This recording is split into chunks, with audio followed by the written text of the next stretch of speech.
одно из подразделений Росатома, один из заводов, начал выплавку корпуса реактора для Джизакской атомной электростанции малой мощности в Узбекистане. Насколько я понимаю, процесс от документов, да, от согласования уже перешел в реальную стадию. Да, завод называется АМ «Технологии», атомное энергомашиностроение технологии. Это часть знаменитых ижорских заводов, на которых выпускают все тяжелое, что только можно придумать, в том числе шагающие экскаваторы и так далее, и так далее. Это действительно корпус реактора, одна из таких частей реактора, которая изготавливается, длительный цикл изготовления. Это не просто слиток металла, у него должен быть очень точный химический состав.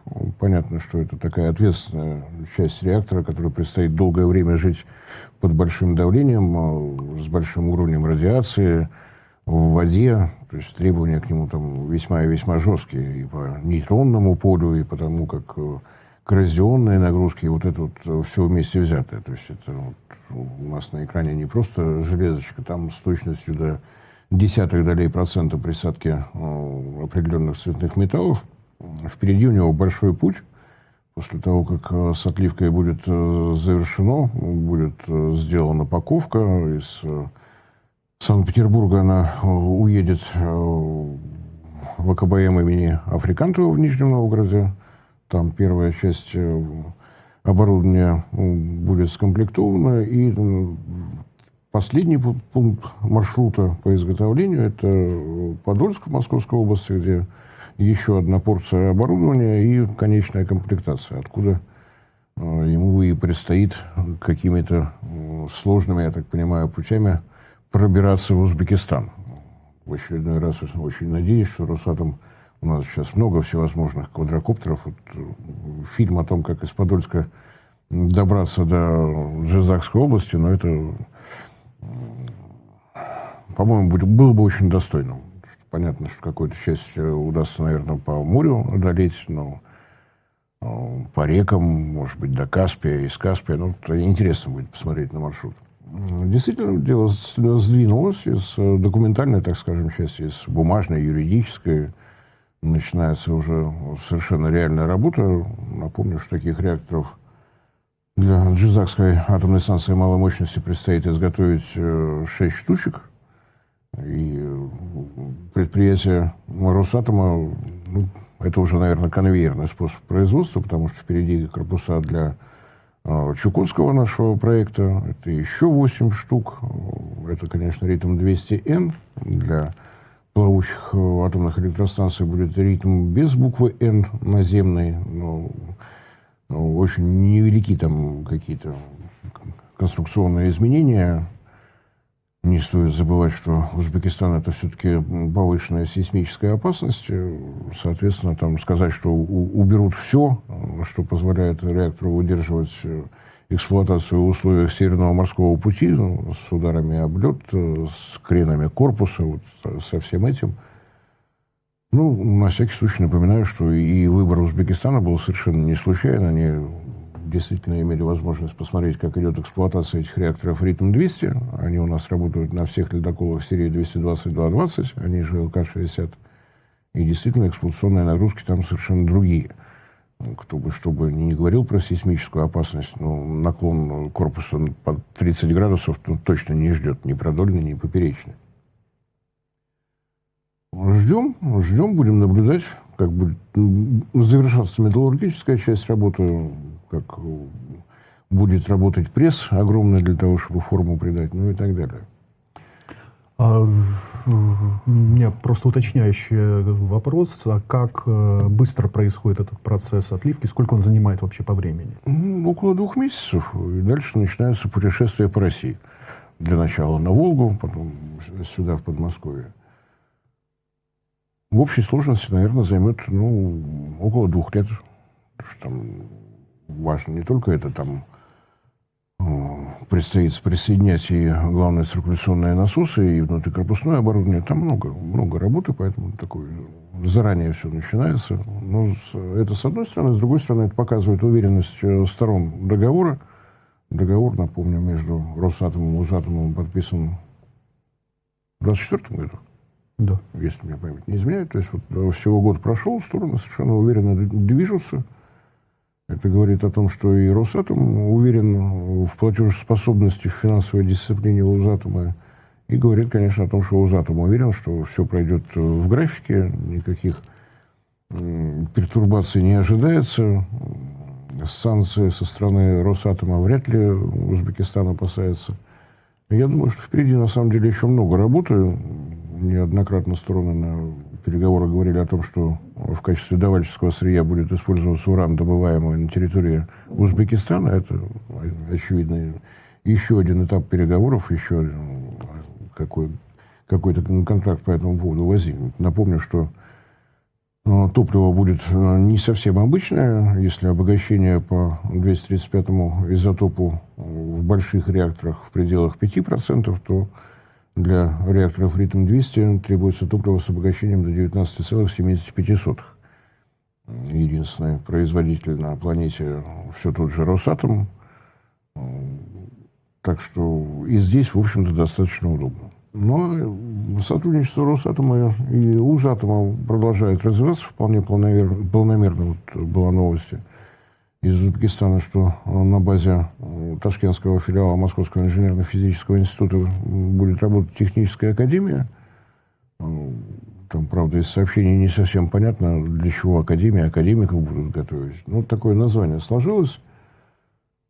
По-моему, один из первых вариантов такой технической академии на выезде, так скажем, был опробирован в Беларуси. Это дополнительная подготовка энергетиков к работе на атомных электростанциях.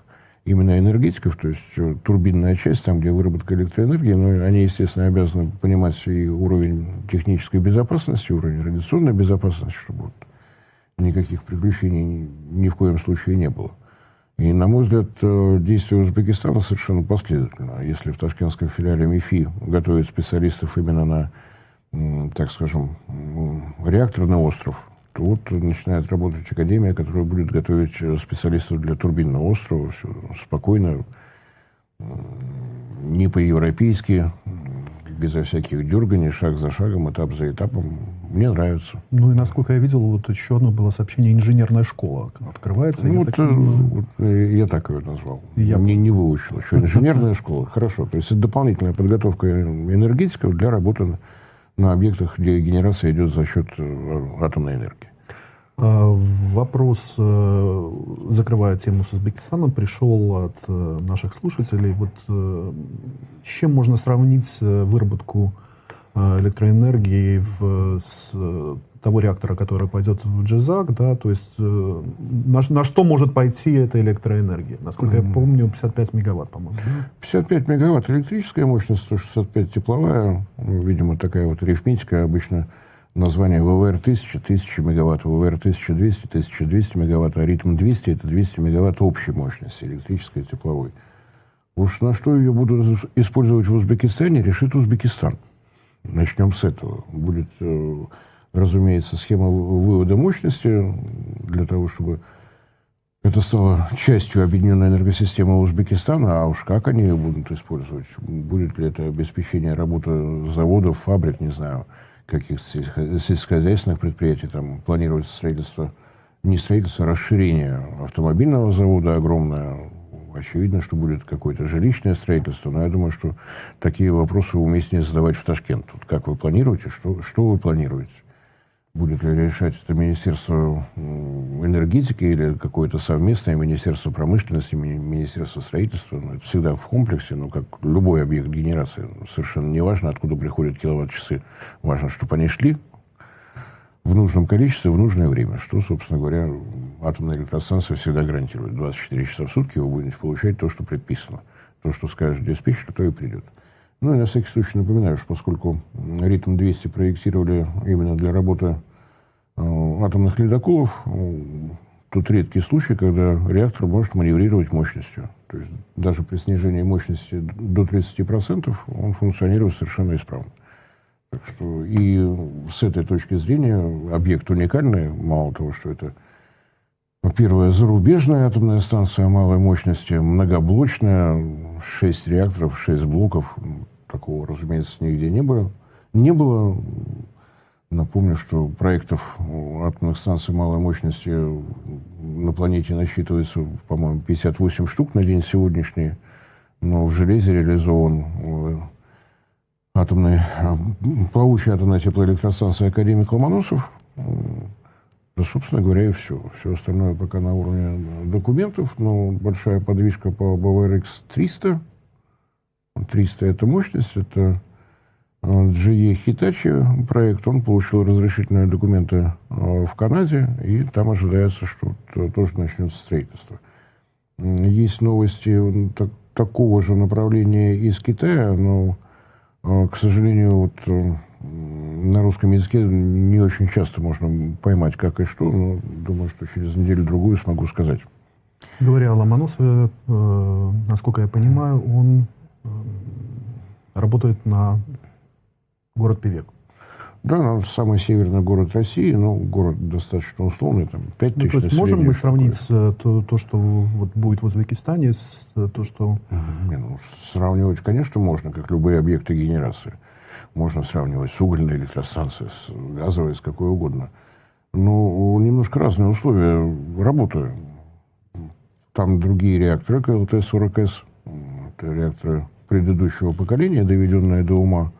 То есть на тот момент еще не были готовы все документы по ритм 200, да и строить его начали в самом начале века.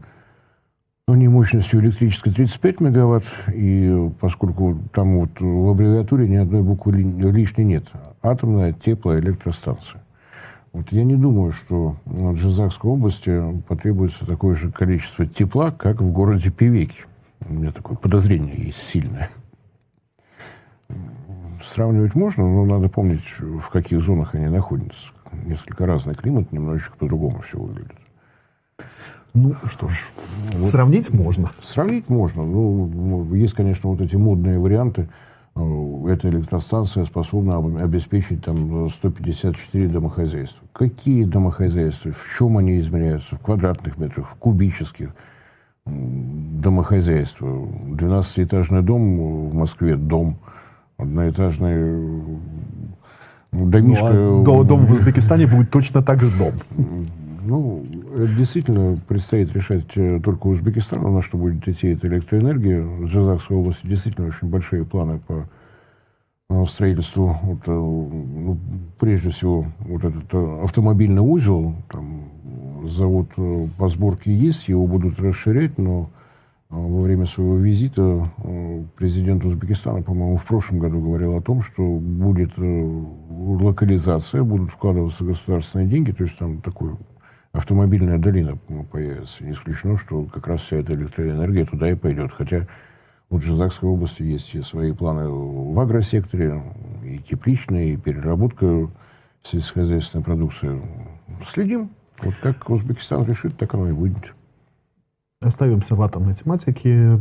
Пришла новость из Армении от моих коллег из «Спутника Армении» о том, что Мицаморская АЭС, армянская АЭС, в которой остался один только рабочий блок, закрывается, ну вот по информации моих коллег, аж где-то на 4,5 месяца на ремонт.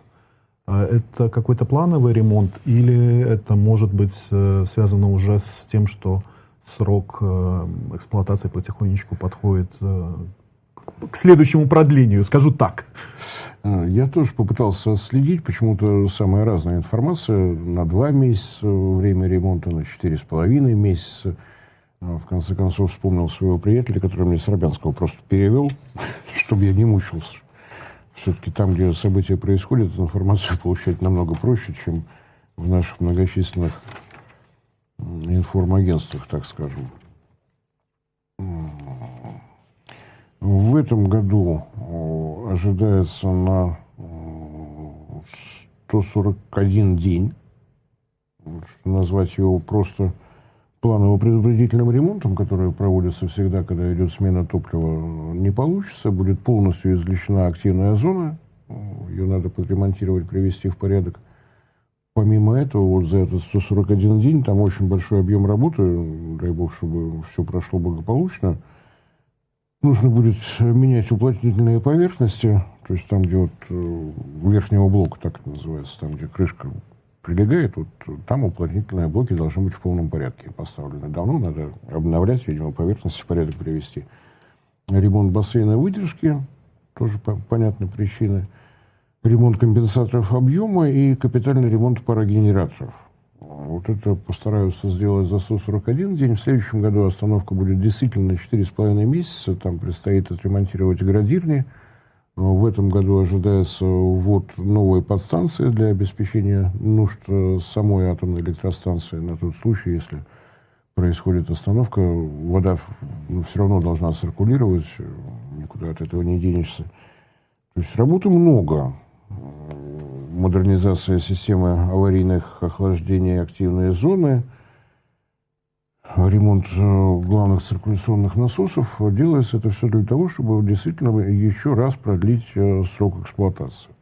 Напомню, изначально при строительстве вот этой пары реакторов ВВР-440 этот энергоблок должен был работать до 2016 года. Провели планово-предупредительные ремонты. Достаточно дорого это обошлось. Там, по самым разным программам, и межправительственный кредит был, и какие-то грантовые программы, и Армения свои деньги вкладывала. То есть сейчас там наконец сосчитали, это порядка 180 миллионов, если в долларах пересчитать вложения российской страны, порядка 165 миллионов долларов армянской страны. В результате всего, что было сделано, срок эксплуатации продлили до 2026 года. Дополнительные работы на день сегодняшний, срок эксплуатации продлен до 2036 года. Если будут проведены те работы, которые сейчас вот, распланированы на этот год и на следующий, то срок эксплуатации продлят до 1941 года. Делается это все не просто так, не из любви к искусству, а давайте попробуем еще что-нибудь отремонтировать, чтобы это оборудование еще дольше работало. У Армении появились планы строительства новых атомных электростанций. Ну, чтобы было время до ввода новых блоков. До 1941 года уж что-нибудь точно можно успеть построить, даже если это будет что-нибудь достойное, американское. Правда, никто американских атомных станций малой мощности не видел, кроме как на бумаге, но такова воля армянского руководства. Они считают, что у американцев есть очень продвинутые технологии как раз по станциям малой мощности.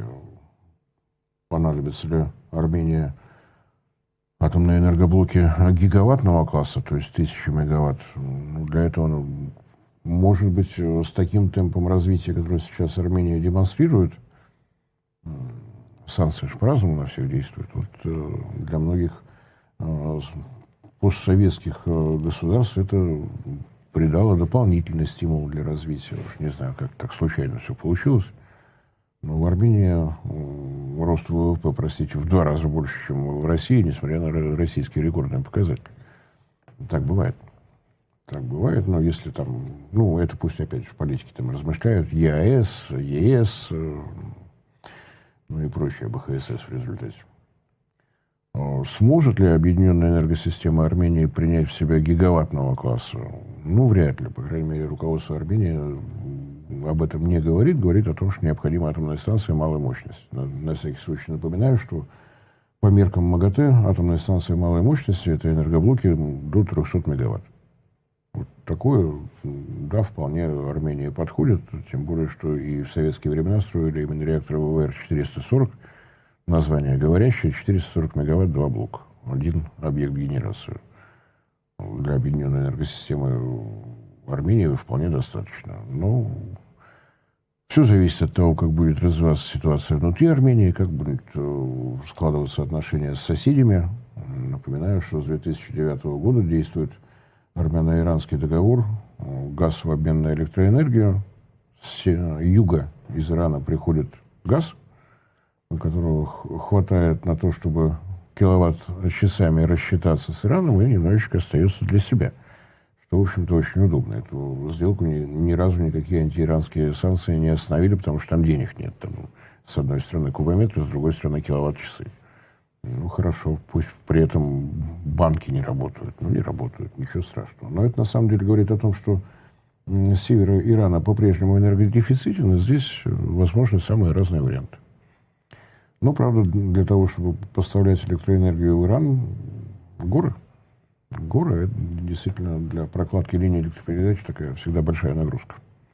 Но были планы строительства еще одной гидроэлектростанции на Араксе, вот на той небольшой части Зангезурского коридора, где территория Армении выходит на Аракс. Были планы строительства гидроэлектростанции совместно с Ираном, но в последнее время об этом почему-то ничего не слышно. Планы были,